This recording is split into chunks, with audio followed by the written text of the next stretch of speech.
mas maganda ang view dito. Nako-cover natin ang 700 na yan. Naka-cord.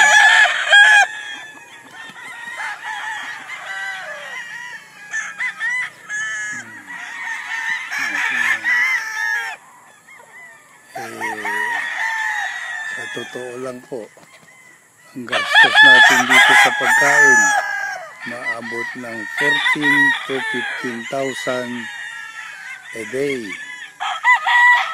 Kaya next year uumpisahan ko na mag-commercial para naman mabawi natin ang gastos dahil medyo mahina na ang katawan natin para lumaban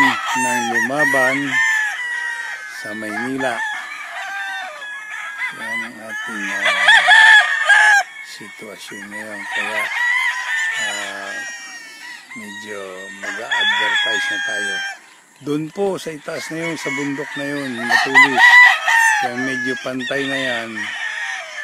Andyan ang aming range ko. Diyan ko pinalalaki. Pag-akyat na, almost 2 months old sila. Pag medyo matapang na, ibababa na yan dito, 6 months old. Okay. Yan naman ang munting bahay ng aking trainer.